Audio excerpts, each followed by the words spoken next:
Hi, my name is Gary Kendall. I have the privilege of leading mentoring moments for the 99 Network. And today we're talking about drifts.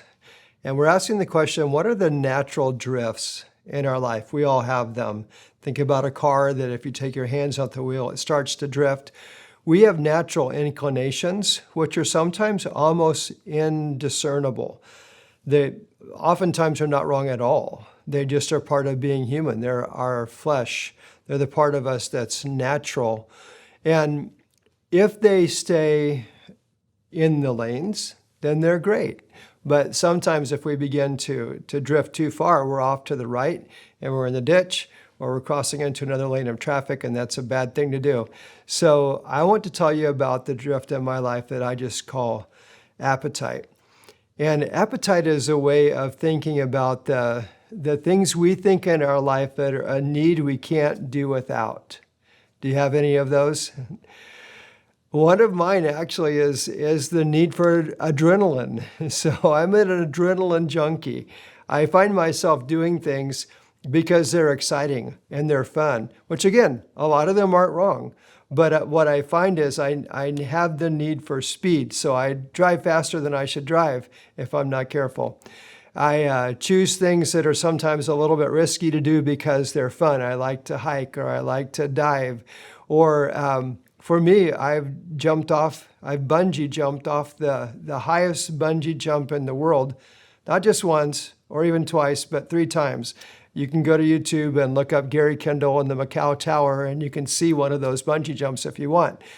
I've also skydived. I learned how to fly a plane early in my life.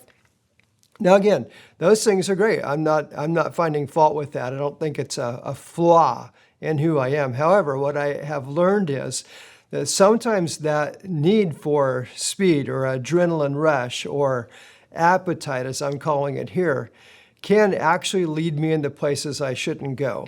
Sometimes against my better judgment, I might find myself in a place I shouldn't be or doing something I shouldn't do. And I need to be able to have a clear-minded discernment about when to stop, when to quit, when to say no, and when to steer back into the center of the lane.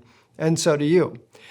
We're all made differently, right? So for some people, appetite might manifest not in thrill seeking, but maybe it manifests in a way that you're buying more than you need to buy, and maybe you're using a credit card more than you need to use a credit card. Appetite for someone else might look like I'm eating too much. I mean, appetite leads to food in some cases. So anyone who's working with someone about the diet would talk about things that could help you with your appetite, like maybe eat more often, eat smaller amounts. And so we learn how to control our appetite when it comes to food, but we also need to be able to learn how to control our appetite when it comes to this sense that I always need something more. We have to listen to what the story we're telling ourselves is. Like, I need something more, or there's always something out there that if I had that, then I would be loved, or then I would be accepted, or then I would be smart, or then I would be liked, or whatever you attach to that. It's this appetite that makes us want more. It's as old as the Garden of Eden, right? When the enemy tempted Adam and Eve to eat this apple and they would become like God. There was something that they felt like God was withholding from them. And just if they had that, then they would get where they needed to go. I've done a lot of work with counselors. I've given my wife the ability to call me on my appetite, and I have friends who watch out for me. But I've also learned to write appetite right at the top of my to-do list. So when I'm planning my calendar or I'm looking at the week ahead, I see the word appetite and I ask myself, do I need to do these things? Do I need to do them now? Do I need to do them this way?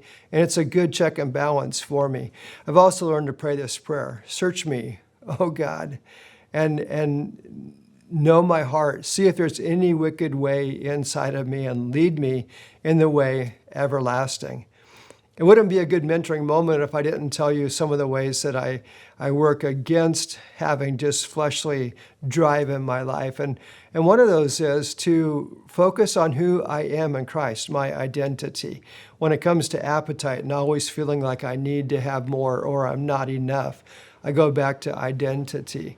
And sometimes I'll just sit there, and before I make a particular decision about what to do with my time or my money, I might go through, I'm a dearly loved son of the Most High God. I am called.